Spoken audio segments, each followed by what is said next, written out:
Hello, everybody. This is Anna Karenina by Leo Tolstoy. Part 1, Chapter 15. After the reception, Kitty told her mother of her conversation with Levin, and, in spite of all the pain that she had caused him, the thought that he had asked her to marry him flattered her. But while she felt the conviction that she had to act properly, it was long before she could go to sleep. One memory constantly arose in her mind. It was Levin as he stood near her father, looking at her and Vronsky with gloomy, melancholy eyes. She could not keep back the tears, but as she thought of him who had replaced Levin in her regards, she saw vividly his handsome, strong, and manly face, his self-possession so dignified, his air of benevolence. She recalled his love for her and how she loved him, and joy came back to her heart. She laid her head on the pillow and smiled with happiness. It's too bad, but I can't help it. It's not my fault, she said to herself, although an inward voice whispered the contrary. Ought she to reproach herself for having been attracted to Levin, or for having refused him? She did not know, but her happiness was not unalloyed. Lord, have pity upon me. Lord, have pity upon me. Lord, have pity upon me, she repeated until she went to sleep.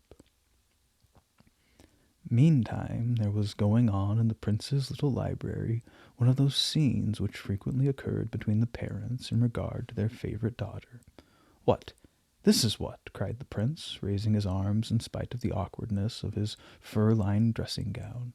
"You have neither pride nor dignity. You are ruining your daughter with this low and ridiculous manner of hunting a husband for her."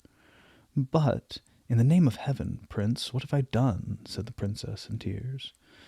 She had come, as usual, to say good night to her husband, and feeling very happy over her conversation with her daughter, and though she had not ventured to breathe a word of Kitty's rejection of Levin, she allowed herself to allude to the project of her marriage to Vronsky, which she looked upon as settled as soon as the countess should arrive.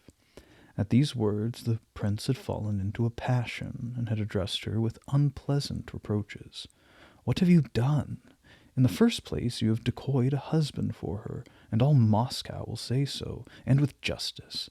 If you want to give receptions, give them, by all means, but invite everybody, and not suitors of your own choice. Invite all these Tyutkov," thus the prince called the young fellows of Moscow. "Have somebody to play, and let 'em dance, but don't arrange such interviews as you had tonight. It seems to me abominable, and you will get the worst of it.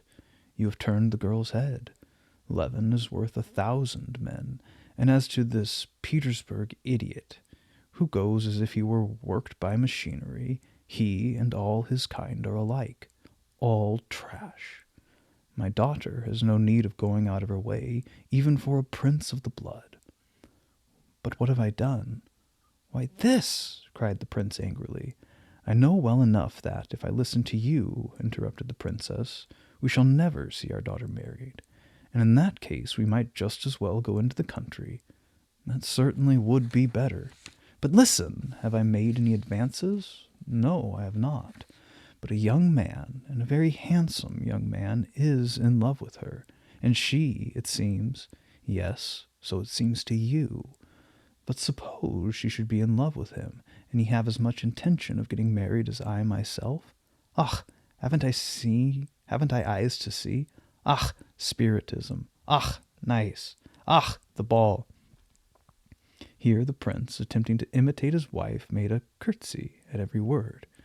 "We shall be very proud when we have made our Kationka unhappy, and when, on account of this very thing, her head." "But what makes you think so?" "I don't think so. I know so. And that's why we have eyes, and your mothers haven't. I see a man who has serious intentions, Levin, and I see a fine bird, like this good-for-nothing, who is merely amusing himself. No, you, too, have fine ideas in your head. You will remember what I have said, but too late, as you did with Dashenka. No, very well, very well.